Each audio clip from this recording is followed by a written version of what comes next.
Aleluia. Olha bem firme para o seu vizinho e fala assim, oh glória. Aleluia. Meu neto estava conversando comigo e falou, vô, como é que foi com o teu vovô? Eu falei, filho, eu não tive vós. Meus vós já faleceram quando eu nasci. Ele falou, vô, não tinha nenhum vovô para dar guloseimas e balinhas de Gummibärchen para você? Não ter vovô? Não é complicado, mas não ter balinhas é muito complicado, né? E às vezes somos nós assim, não é verdade? Nós viemos à casa de Deus e temos o nosso Pai do céu. E Ele tem hoje um alimento maravilhoso para você. A Bíblia fala, se crermos conforme diz a Escritura. E a minha oração é que Deus possa estar alimentando. Talvez você assistindo de casa, hoje no leito, por causa da enfermidade. Talvez a enfermidade seja psicológica ou cardíaca, não sei. Mas Deus, Ele tem um propósito. E que você possa estar sentindo também parte da igreja. Como é maravilhoso nós podermos começar. Hoje eu vou ler a respeito de um livro que quando nós fazemos a nossa leitura anual, às vezes eu pulo esse livro. Não sei se você tem isso também, que tem alguns livros na Bíblia que a gente não é chegado, né? Quando eu faço meu plano de leitura, aí, em geral, quando eu chego no Levíticos, eu evito o Levíticos. Quando chega em Jó, eu já nem quero. Jeremias, então, nem se fala. E Ezequiel já não é meu. E, principalmente, Lamentação, irmão, não é comigo, né? Mas tem uns alimentos firmes que Deus nos dá. Só que nós, às vezes, somos que nem as crianças. Nós queremos guloseima, nós queremos... Meu neto chegou para mim, vovô, por que a gente não pode comer primeiro a sobremesa e depois o alimento principal? Eu falei, boa ideia, vovó. A vovó falou, não é boa ideia. Às vezes nós esquecemos que justamente o alimento mais sólido. Descobriram agora, por exemplo, que os alimentos amargos são anticancerígenos, muito bom. Eu falei, então, irmão, aleluia, eu vou precisar de outro remédio. E às vezes assim com a palavra de Deus, abra então em Jó. Fala para Jó assim, a partir de hoje nós seremos amigos. Jó capítulo 38, versículo 1 e 3. Jó capítulo 38, versículo 1 e 3. E se você achou, pode dar um glória a Deus, irmão? Glória a Deus. Olha para o teu irmão, ele falou de um glória a Deus pentecostal. Pode dar um glória a Deus? Aleluia. Exato, amém. Então o Senhor respondeu a Jó do meio da tempestade. Versículo 3. Prepare-se, a minha tradução diz, aperte o cinto, porque eu preciso falar com você. Essa é a minha Bíblia, é a palavra de Deus. Todas as promessas de Deus se cumprirão na sua vida. Eu sou o que a Bíblia diz que eu sou. Eu posso tudo que a Bíblia diz que eu posso. E eu tenho o que a Bíblia diz que eu tenho. No nome maravilhoso de... Pode dar uma salva de palmas para Ele, aleluia, o único que é digno. Eu quero orar por essa palavra, eu creio no poder da oração. A oração mudou a minha vida. Eu quero estar orando para essa palavra realmente entrar no seu coração, que o Espírito Santo esteja usando para que você possa sair daqui diferente. Possa sair aliviado, curado e principalmente ciente da presença de Deus na sua vida, em nome de Jesus. Também de casa. E se quiser, você pode orar comigo em nome de Jesus. Pai, nós chegamos aqui nessa noite com louvores, glorificação, Senhor Deus, adoração ao único que é digno de receber toda a honra, toda a glória e todo o louvor. Vem Espírito Santo, vem, Senhor Deus, direcionando essa palavra. Pai, só Tu conheces as necessidades, Tu conheces, Senhor Deus, a renúncia, Tu sabes da enfermidade, da angústia do coração, Tu sabes da história, Pai, Tu sabes, Senhor Deus, da tragédia, Tu conheces, Senhor Deus, todo o histórico dos Teus filhos, e Tu és o Deus competente, Pai, que vem estar com precisão nesse bisturi celestial, Pai, para vem estar operando Teus filhos, para que haja um avivamento, uma cura, uma libertação, e principalmente que sejam capacitados para o ministério que Tu tens preparado para os Teus filhos. Vem Espírito Santo. E Pai, em nome de Jesus, toda afronta do inferno, todo demônio enviado, todo capeta das trevas, pelo poder que há no sangue de Jesus, nós proclamamos que saia daqui em nome de Jesus.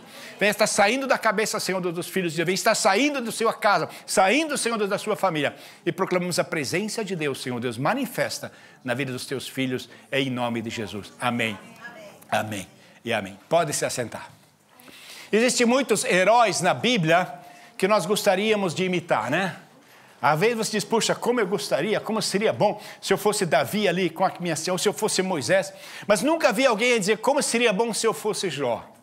Eu lembro de uma irmã, ela estava passando uma necessidade muito difícil. Eu olhei para ela, ela olhou para mim e disse assim, pastor, não sou Jó, não sou Jó. Mas Deus tem um propósito, e o maravilhoso, quando lemos a palavra de Deus, nós vemos que Deus, quando Ele chama, Ele capacita. Quando Ele capacita, Ele te dá essa vivência de saber que Ele é na tua vida e que você em Cristo Jesus é mais do que vencedor. Você sabia que você é um vencedor? Às vezes, olhando para a nossa vida, né? A gente olha para a nossa vida e acha que, na verdade, nós não somos vencedores, porque não conseguimos achar aquilo, não conseguimos libertar aquilo que muitas vezes está atravessado na garganta. E a história nos mostra aqui a respeito de um homem chamado Jó. Está conversando com um amigo, ele é dos Estados Unidos, ele falou, não gosto de Jó. Só o nome em inglês já é job, né? Ele falou, esse negócio, eu já trabalho muito, eu tenho um job já. Mas Deus, Ele começa a ministrar, e a história começa aqui, eu colocaria como título, o Senhor diz, aperta o cinto como homem, que eu preciso falar com você. Quem é casado já conhece essa sensação, quando a esposa te olha firme os olhos e fala, eu preciso falar com você. Irmão, dá até um negócio na gente, né? Você fica assim, o que eu fiz de errado? O que eu fiz dessa vez? O que foi que eu fiz dessa vez? Deus, Ele chega para Jó, e Jó havia passado, o histórico de Jó, Jó era uma pessoa muito próspera, piedosa, tinha o caráter de Deus. E a Bíblia relata e apresenta Jó como um homem rico e justo, que vive na terra de Uz, ele é abençoado, com muitos filhos, grandes rebanhos, muitas posses. Jó é conhecido por seu temor a Deus, pela sua integridade. Ele era um exemplo de homem de Deus. Abençoado. A Bíblia relata de que ele era tão abençoado que até Deus ficou empolgado a respeito de Jó. E um dia ele fala para Satanás, você viu esse meu servo? Viu esse cabra aí? Abençoado, não tem outro igual. Aí Satanás fala, olha, ele é assim porque ele é abençoado. Se você tirar algo dele, ele vai amaldiçoar. Aí Deus diz, pode tirar. Ele tira essa primeira tentação, Jó continua glorificando a Deus. Ele perde as propriedades, ele perde os animais, ele perde financeiramente tudo que ele possui. Aí vem a segunda tentação. Aí Deus está vendo como é o servo? Ele falou, porque você ainda não tocou na vida dele. Se ele perder a família, se ele de repente ficar na família com um problema, ele vai amaldiçoar. E Deus fala, pode tocar na vida, pode tocar na família, só não mata ele. E aí vem a aprovação mais difícil da vida desse homem. E nesse segundo teste, Satanás questiona novamente, e Deus permite que Satanás ataque a saúde de Jó sem matá-lo. Já é atormentador. E ele é atormentado por úlceras e dores severas. Sua esposa ainda lhe diz para amaldiçoar a Deus e morrer. Mas Jó permanece firme sua fé e aceita o sofrimento. E o sofrimento já era muito, aí chegam os amigos de Jó. Irmão, você tem amigo de Jó? Né? A gente pensa como eles eram terríveis. A Bíblia fala que eles chegaram 7 dias, ficaram tão entristecidos que eles 7 dias não abriram a boca. Estava conversando com um amigo, ele falou para mim, eu não sei em que terra aconteceu isso, mas eu sei que não foi no Brasil. Eu falei, como assim? Ele falou, um brasileiro chegar, fechar a boca por 7 dias, nem um presidente. A gente gosta de falar. E esses amigos eram amigos de verdade. E eles chegam, os amigos chegam. E aí tem vários amigos que ele tem. Aí tem, primeiro é o Elifaz, o temanita. O nome dele significa Deus é ouro, Deus é fino. Você já tem amigo que é mais valioso que ouro? Irmão, como é maravilhoso quando você tem amigos preciosos. Eu tenho o privilégio de ter amigos muito preciosos. E é maravilhoso quando você tem na casa de Deus amigos muito preciosos, ainda quando são pastores, então é uma dádiva maravilhosa. E a Bíblia relata de que esse amigo, ele era de uma região de Edom, e o nome de Tema significa Terra do Sul. Esse cabra, ele chega e ele é aquele que não consegue deixar de dizer aquilo que ele acha que Deus está castigando. Segundo, que chega, é um outro amigo, é o Bildade, o suíta. Bildade acredita que Jó causou seu sofrimento por meio do seu próprio comportamento e dos seus filhos. Ele chama Jó para voltar para Deus e confiar na justiça de Deus. Ele diz que o princípio de causa e efeito, relação do pecado, é castigo claro. E assim também chega o terceiro, Zofar. Zofar, o nome significa pequeno pássaro, pardalzinho. E ele chega e diz, ele critica Jó e acredita que ele pode merecer punições ainda piores. É bom ter amigo, né, irmão? Aí chega Eliú é diferente. Eliú aparece mais tarde e traz uma nova perspectiva da conversa. Ele argumenta que às vezes o sofrimento não é devido ao pecado, mas pode ser uma oportunidade para ensinar as pessoas. Mas ele enfatiza a justiça e a sabedoria de Deus e que Jó mostre humildade e preste atenção nas lições. Em geral, os amigos de Jó tentam explicar para ele de que tem algo errado com você. Não é possível. Se você é um filho de Deus, você está sofrendo. Já passou por isso? Não é possível, se você é um filho de Deus, tanta coisa horrível aconteceu.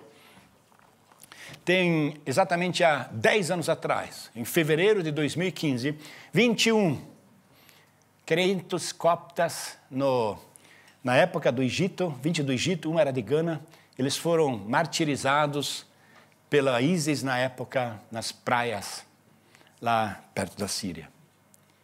E uma das mães, um rapaz que não era cristão, chegou para ela, valeu a pena teu filho ser cristão? Valeu a pena? Agora ele morreu ali, assassinado. Ela falou, o maior sonho do meu filho era que ele pudesse estar agradando a Deus mais que os outros. Ele falou, sabe, meu filho, ele morreu e foi para a glória. Essa parte pequena na terra, ele já venceu. Ele vai estar eternidade na glória. E a Bíblia fala algo sobre aqueles que morrem do martírio. Ela falou, meu irmão, ele vai estar só na glória, ele está só no amor. E ele não morreu assaltando jovens, porque aquele rapaz ele tinha um problema, não morreu na briga, não morreu fazendo coisa errada, ele morreu como testemunho do amor de Deus, que trouxe avivamento para muitas igrejas no Oriente Médio. Eu glorifico a Deus pela vida do meu filho, porque Deus ele é capaz de transformar a morte numa vitória de vida. Você já recebeu essa pergunta? Se você é crente, por que você passa por tanta aflição? Nós muitas vezes achamos que o crente ele não pode passar. E muitas vezes nós não percebemos quanto Deus está investindo nas nossas vidas. Esse é o ponto de partida da história de Jó. Quando olhamos assim, nós vemos um tema que é a soberania de Deus. Nesses versículos, Deus fala com Jó diretamente de uma tempestade, mostrando o seu poder e seu domínio indiscutíveis. Aqui ele não é que nem Elias, que estava enfraquecido, que estava com medo, e Deus ele chega na caverna, ele não vem na tempestade, ele não vem no fogo, não vem no trovoada, ele vem na brisa mansa. Aqui não. E o salmista fala, Deus é o Deus da tempestade e é o Deus do vento impetuoso. E aqui Deus vem e fala da tempestade. Os 3 amigos acabaram de falar, o último amigo acabou de falar. Quando ele termina, vem Deus. E Jó provavelmente pensa de que ele vem agora consolar a Jó. Passou isso na vida já? Agora vem aquele irmão, você acha agora vai tudo bem. De repente ele vem que dá uma surra maior do que se tinha antes. Jó age de maneira contrária. Jó até aquele momento, ele só cria em Deus, ele só ouviu falar de Deus, ele só leu a respeito de Deus. Se bem que leu ainda é um termo primitivo, porque Jó viveu antes de Abraão. Então Jó, na verdade, não tinha a palavra escrita. Mas até aquele momento, o único contato com Deus que ele tinha era a fé dele. Quando Deus chega e repreende a Jó, o maravilhoso que Jó experimentou, ele experimentou, meu Deus existe. Isso é maravilhoso. Ele falou, antes eu só tinha ouvido falar. E agora Deus de repente faz com que ele ouça a voz de Deus, que ele tenha uma experiência viva com Deus e que ele de fato tenha essa certeza, eu sei, Deus é real. Que experiência maravilhosa, irmãos. quando nós sabemos que Deus é real, quando nós sabemos que Ele é o Deus que opera, Ele é o Deus soberano, Deus está acima de tudo, Ele ainda está no controle, independente da situação que você está passando, Deus está no controle, independente de quanto você foi roubado, quanto você foi enganado, quantas pessoas abusaram de você, quantos teus pais te esqueceram, Deus está no controle, Deus está cuidando da situação e Deus não esqueceu de você. Nós não temos às vezes essa impressão que Deus esqueceu de nós? Você já uma vez falou essa palavra, por que sempre comigo? Por que sempre eu? Por que sempre eu? Estava conversando com ele, ele falou, por que sempre eu estou passando dificuldade? Eu falei, por que você não fala, por que sempre eu tenho vestimenta? Por que sempre eu sou abençoado? Por que sempre eu tenho uma casa maravilhosa? Por que sempre eu posso vir para a Alemanha? Por que sempre eu posso ter uma vida tão boa? Nós nos comparamos, em geral, com pessoas melhores. E Jó aqui, ele percebe uma coisa, que todo o ser filho de Deus tem um chamado de Deus específico. Jesus fala para os seus discípulos que eles vão ser pescadores de homens. E ele tem um propósito, Deus tem um propósito com você. O seu chamado é diferente de qualquer chamado. Deus te fez de uma maneira toda especial. Você lembra quando a mamãe falou você é diferente dos outros? Por que você é tão diferente? Por que você não pode ser assim como os irmãos? Porque Deus tem um chamado especial na sua vida. Você é diferente. Meu pai sempre tirava uma piada a respeito disso quando ele fala, nós somos diferentes. Irmão, nós somos diferentes. Deus te fez diferente. E Deus te fez diferente, é um Deus perfeito, Ele te criou dessa maneira, Ele te quis dessa maneira, Ele quer te usar dessa maneira. Não tenta ser o que você não é. Irmão, não tenta ser um alemão, não vai dar certo. Você é brasileiro que gosta de feijão, arroz e tem que ter um ovo no meio, irmão, faz parte. Não tenta ser diferente. Tinha uma irmã aqui da igreja, eu já contei, eu fui no Rio, eu visitei, eu encontrei ela no shopping. E no shopping ela chegou, eu vi ela, falei, irmã, ela falou, pastor, aqui eu sou madame. Aqui eu sou madame. No Brasil ela é alemã, na Alemanha ela é brasileira. No Brasil ela come comida alemã, ela assistia no restaurante de comer aquele tal do chucrute, não sei o quê.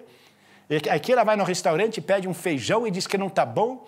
Nós muitas vezes esquecemos que Deus nos chamou assim como nós somos, e Deus é um Deus perfeito, Ele sabe o que faz, Ele sabe por que faz, e quando você olha no espelho, fala assim, parabéns Deus, você fez uma obra maravilhosa. Irmão, você é maravilhoso. Olha para o seu irmão, fala para ele assim, Deus fez uma obra maravilhosa quando me criou, aleluia. Deus tem uma obra maravilhosa. Irmão, Deus, Ele sabe o que faz. O chamado Deus, os limites do conhecimento humano. A ordem de Deus a Jó para cingir os lombos nos lembra de que muitas vezes não sabemos as respostas para as grandes questões da vida. Nosso conhecimento é limitado. Mas nós somos muito ligados pelas nossas emoções. A gente que é tupiniquim da terra de Santa Cruz, a gente vai muito por impressão, né? Eu tenho essa impressão, eu não tenho um bom sentimento a respeito disso. E o bom sentimento, em geral, eu descobri, eu nunca tenho um bom sentimento quando eu tenho que trabalhar. Eu não tenho uma boa impressão quando eu tenho que levantar mais cedo. Eu também não tenho uma boa impressão quando eu preciso obedecer a alguém. A gente não percebe de que o chamado de Deus, ele faz com que às vezes nós temos que passar pela aflição para que Deus tenha um projeto, para que Deus possa realizar o sonho de Deus. Eu fico imaginando a vida de Jacó, Israel, ele olhou para os seus filhos todos e um era mais desafiante que o outro, né? Um estava lá de um jeito assim, outro esqueceu o celular ligado, outro foi cuidar das ovelhas. E ele estava lá e ele olha para esses filhos aqui e ele fala assim, Deus, desse jeito a minha família vai desabar. O único que era mais ou menos era José não está mais aí.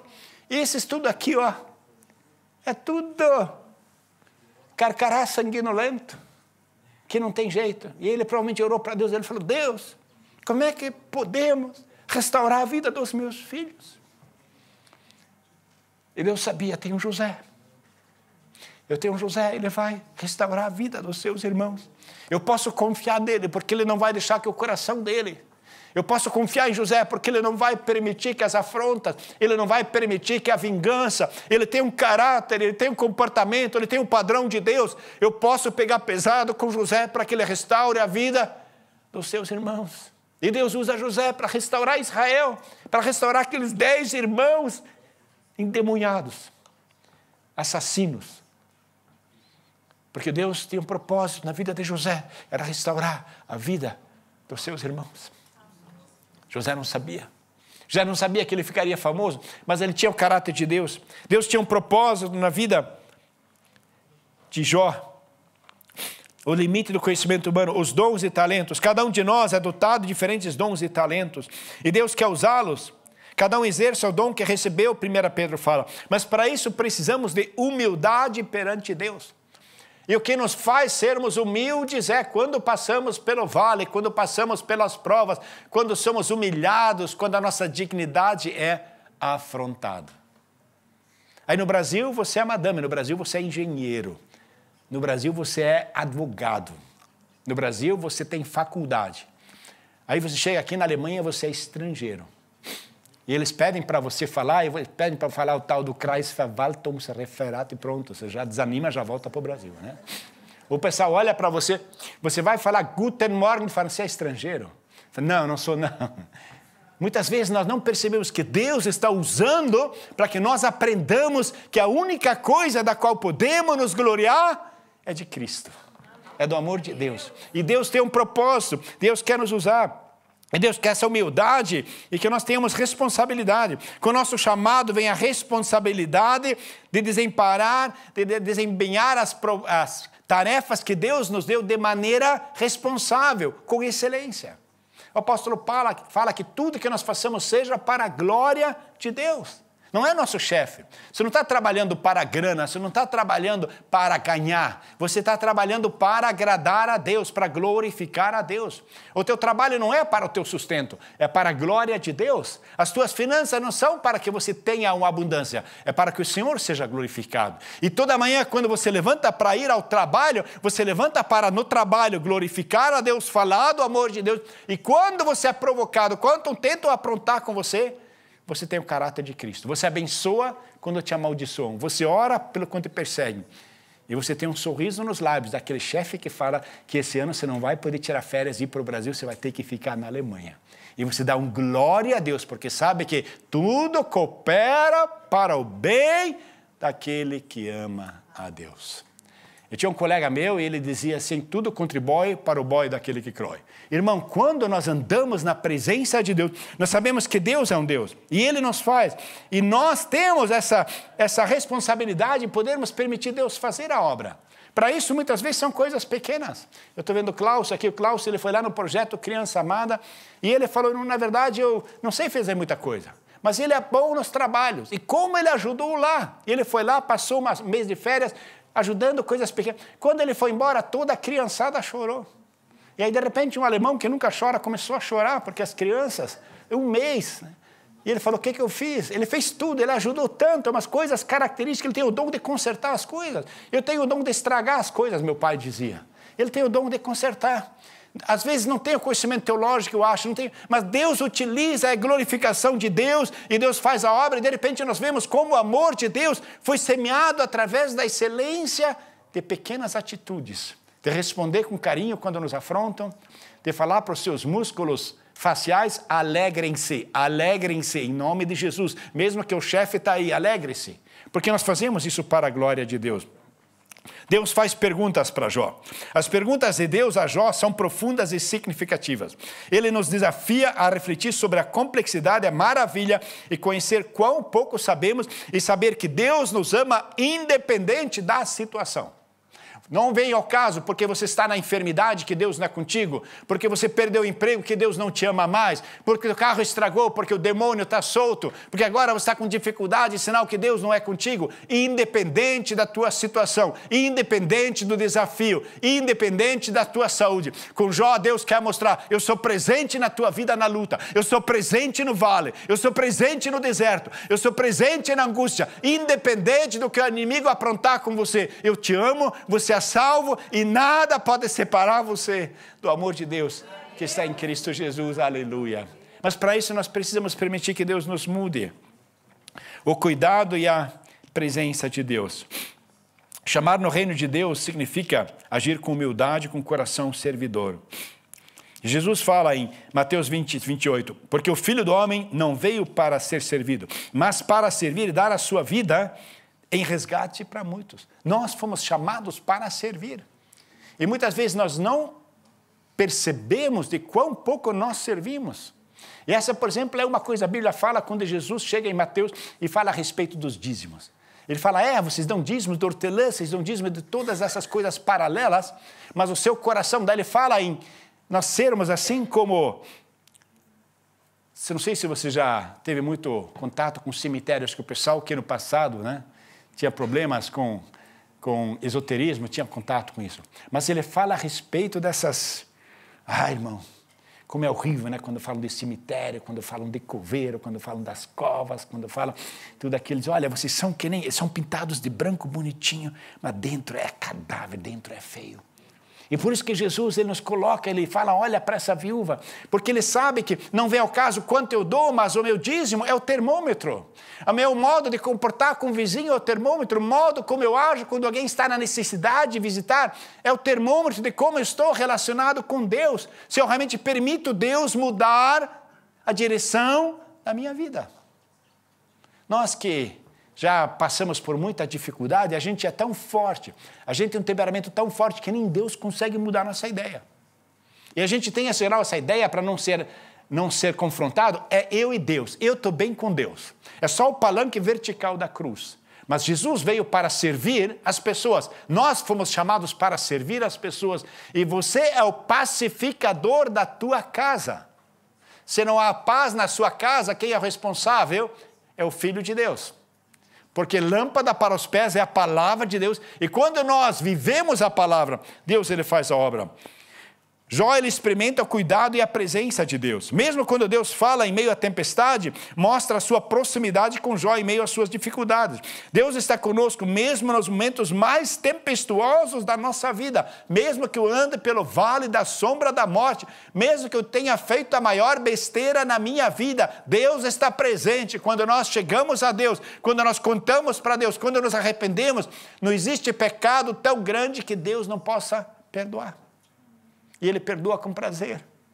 Mas Ele quer que o chamado que você tem, que você cumpra esse chamado. E Ele fala em 1 Coríntios, o Paulo fala, 12, do versículo 12 a 27, sobre o corpo de Cristo, no qual todos têm uma função importante. E como devemos trabalhar juntos, realizar a obra de Deus. Então, o irmão que eu conheço, ele tem a minha idade. Ele com certeza já foi tantas vezes na igreja como eu. Ele nunca fez nada na igreja. Nunca. Ele falou, meu chamado é outro. Ele entra lá e intercede pela congregação. Aleluia, glória a Deus. Quando falam em limpeza, ele pica a mula. Quando você precisa de algum dom, alguém para trabalhar com as crianças, não é meu chamado. Ele tem a minha idade. Eu falei, você alguma vez já foi obreiro? Ele falou, ainda não. Eu falei, irmão, você está fazendo hora extra na terra e ainda não serviu?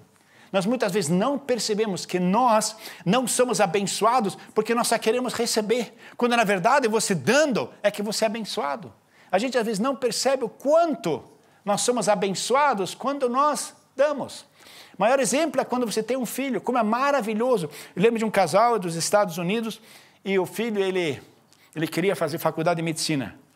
E lá as faculdades são muito caras. E eles tinham comprado uma casa linda. E eles venderam a casa. Aí quando, na formatura do filho lá na frente com o diploma, ele olhou para a esposa, ela falou, valeu. Hoje nós estamos sem casa, mas tem um filho ali. Como valeu a pena pagar o preço para ver nosso filho com o diploma. Sabe, irmão, às vezes nós não percebemos que é maravilhoso quando você tem esse sentimento de renúncia por amor. A minha sogra dizia, tem um cansaço divino, um cansaço abençoado. É quando você fez o trabalho que você devia fazer, você está cansado, você está arrebentado, assim como alguém que terminou a maratona. Mas você sabe, eu fiz a obra de Deus. Você sabe, eu atuei onde Deus queria. Você sabe, eu renunciei ao meu direito e eu glorifiquei a Deus através da minha atitude. Como é maravilhoso você ter esse cansaço e com paz no coração você deita no travesseiro e você fala, glória a Deus, pela graça de Deus, eu consegui cumprir o chamado que Deus fez na minha vida. Um dia o Senhor vai nos chamar e um a um nós estaremos perante Ele, no tribunal de Cristo. E como é maravilhoso quando sabemos, ouviremos a sua voz E ele diz, olha, para que nós possamos servir, nós necessitamos de preparo. Deus está preparando Jó, porque a coisa não vai ser fácil, porque ele está vivendo numa época muito difícil. Será que hoje é uma época difícil na qual nós vivemos? A necessidade, ele diz, olha, aperta o cinto como homem, cinge os teus lombos como homem. Ele diz para Jó, para se preparar. Da mesma forma, nós precisamos ser preparados, firmes, para enfrentar os desafios da vida, para a gente não ser pego sem armadura, para a gente não ser pego sem roupa, para a gente não ser pego nu, despreparado, quando o inimigo avança. Estávamos no evangelismo de rua, e chegou uma mulher, ela era, isso é um termo interessante no Brasil, mãe de santo, né? Que palavra linda, né? Mãe de santo, acho que não tem a palavra mais linda, mas a pessoa que tem esse cargo, em geral, é uma... E nós estávamos evangelizando, eu falei, eu vou amaldiçoar a sua vida com feitiço e tal. A irmã saiu correndo, eu falei, por que você está indo correndo? O Espírito Santo está em você. Eu falei, mulher, em nome de Jesus agora, se você não sair daquela, para, não precisa ser agressivo. Eu falei, irmã, você não ameaçou amaldiçoar essa mulher? Eu falei, Deus tem um chamado na sua vida, você tem o Espírito Santo, não há nenhum medo no amor, quando Deus é contigo, você anda na presença do Espírito Santo, mas às vezes nós estamos despreparados. Nós não nos preparamos de manhã, principalmente a gente que já é crente há muito tempo. Eu fico tão maravilhoso quando de manhã, na oração da manhã, como vem crente novo aqui. Hoje de manhã chegou um homem e ele me lembrou alguém, ele é da Croácia, e ele chegou na oração, 5h30 da manhã. Eu falei, cabra do céu, o que você veio fazer aqui?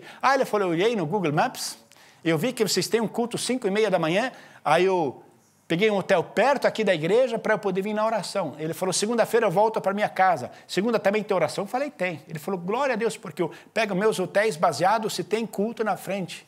Eu falei, que pessoa bem preparada. Ele falou, quando eu tenho a minha reunião, eu tento ir no lugar onde tem oração, para que eu possa ir preparado para essa reunião. E aí, à tarde, ele veio para o culto, já trouxe um amigo junto. Ele falou, esse amigo eu encontrei, nós estávamos numa reunião. Falei, fui de manhã numa igreja, você não quer vir junto? E como ele não sabia nada da Alemanha, nem de Munique, ele não teve outra opção do que vir junto. Ele falou, pronto, toma aqui, pastor, faz a obra. Irmão, quando Deus tem um chamado na nossa vida, nós precisamos estar preparados. Mas a gente muitas vezes só quer ser feliz, só quer praia, só quer a minha aposentadoria, e não percebe que no andar da carruagem nós perdemos nossa inocência, nosso carinho, nosso primeiro amor com Jesus. E só buscamos que Deus esteja nos agradando. Jó tinha fé e confiança. O chamado de Deus muitas vezes nos desafia a sair da nossa zona de conforto e agir com fé. Hebreus 11:8 descreve a confiança de Abraão. Abraão teve essa confiança. E muitas vezes eu percebo que nós, principalmente a gente que vem do Brasil, a gente tem muito chamado de Abraão. Sai desse lugar que você está. A gente sai do emprego, a gente sai do relacionamento, a gente sai da igreja, a gente sai do país. O chamado do povo brasileiro é fica. Não saia desse emprego, não saia desse relacionamento, não saia dessa situação, não vai embora sem pagar suas contas, não sai desse, fica. Porque o brasileiro é difícil ficar, né? Como a gente gosta de... Quando o emprego está difícil, a gente pica a mula, né? É o tradutor, picarete ao burro, não, picar a mula é sair, né? Fugir, né?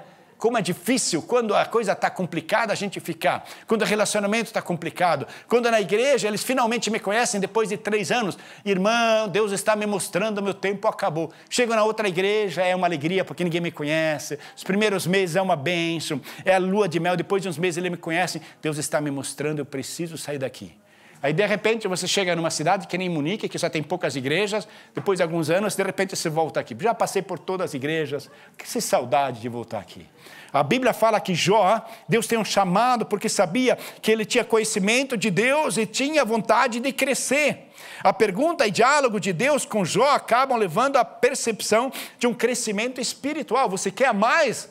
Então tem um preço, você quer realmente ser um servo de Deus, então você vai ter que se levantar, você vai ter que permitir Deus agir na sua vida e Ele decidir sobre a sua vida. Irmão, como é complicado, né? Não sei se você é assim na oração, é complicado dizer, né? Deus, né? Eu quero fazer a tua vontade. A gente fala, não, Deus abençoa, cuida do meu caminho. Senhor, tu sabes, eu quero tirar umas férias.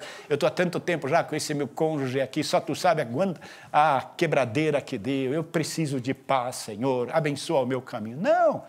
Senhor Deus, eis-me aqui. Deus, Ele quer fazer a obra. E quando Deus começa, Ele te dá, a respeito disso, perspectivas eternas. As perspectivas de Jó são eternas. As perspectivas de você estar na presença de Deus.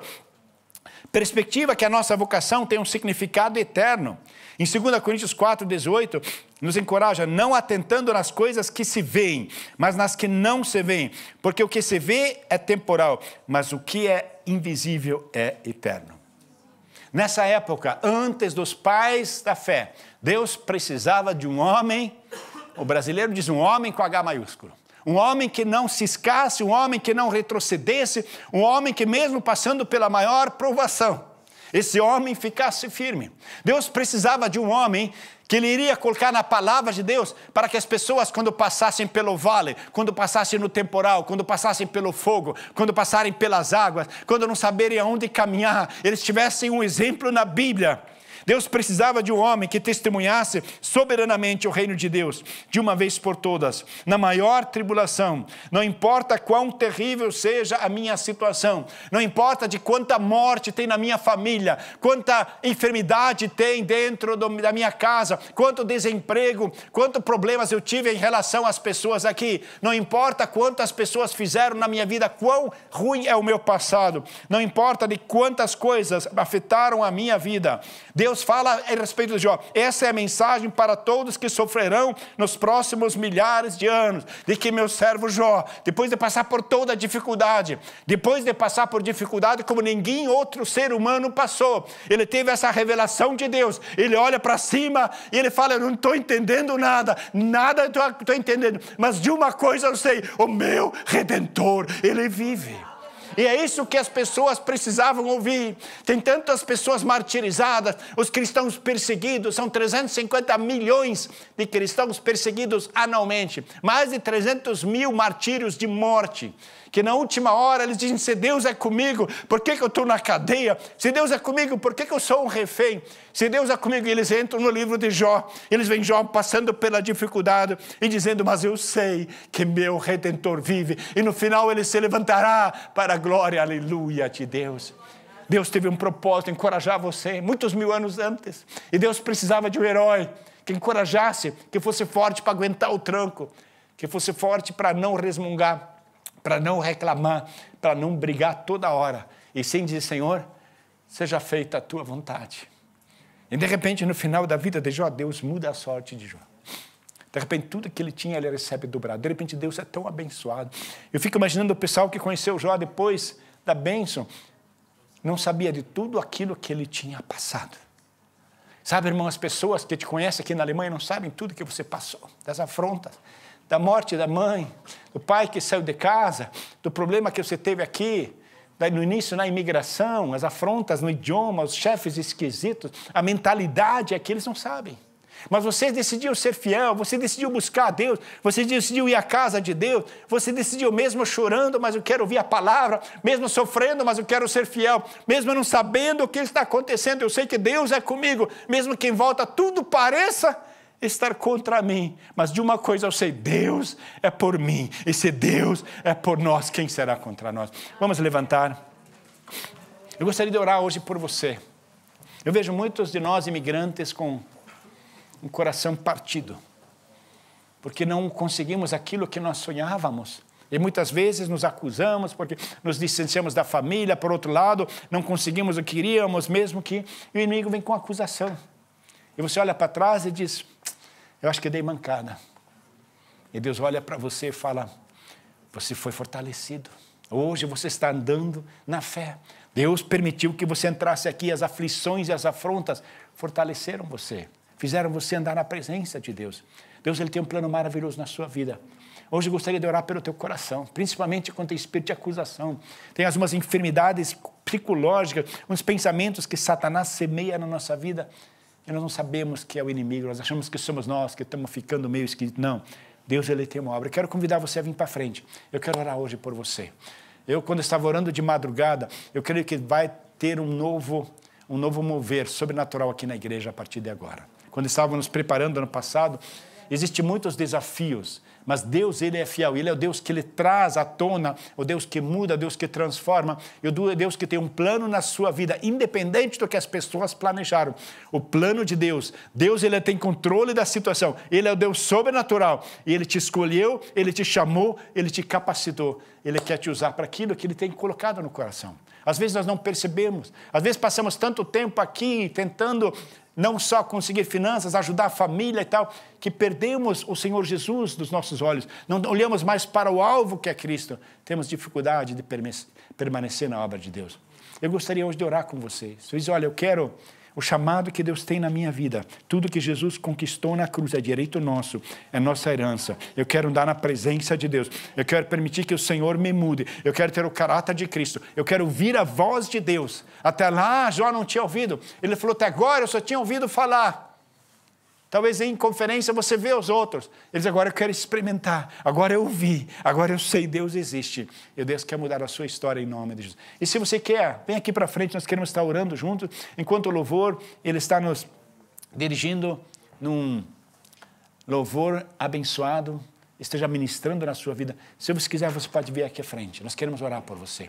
Eu quero orar para que Deus mude a tua história. Orar para que uma vez por todas, tudo aquilo que você passou seja passado. Que você possa saber Deus é contigo. Você possa saber que Jesus ele tem um propósito na sua vida. Ele vai fazer a obra. Mas antes de você vir para a oração, eu gostaria de pedir a você que ainda não aceitou Jesus na sua vida. Talvez você está assistindo, ou talvez você veio e tantas coisas aconteceram e acabou se distanciando. Deus ele tem um propósito. E se você quiser, você pode orar comigo. Fala assim, querido Pai que estás no céu, através do teu Filho Jesus Cristo, eu chego na tua presença. Eu quero pedir perdão de todos os meus pecados, Senhor. Eu te convido, Senhor Jesus, entra na minha vida. Senhor, eu me arrependo, Senhor. Muda a minha vida, Senhor. A partir de hoje, Senhor, eu quero viver para a honra e glória do teu nome. Capacita-me no poder do teu Santo Espírito, em nome de Jesus. Aleluia, amém. Pode dar uma salva de palmas ao único digno. Aleluia, aleluia, aleluia. Que enquanto o louvor estiver ministrando, você pode vir à frente, nós queremos orar por você. Pedir aos pastores que viessem aqui na frente. E você que está em casa, Deus esteja abençoando você ricamente. Eu creio que Deus tem um propósito, que a obra de Deus na sua vida é maravilhosa. E Ele é o Deus que da tempestade Ele fala, aperta o cinto que eu quero falar com você. Porque eu sei que a obra de Deus na sua vida é firme, em nome de Jesus. Amém.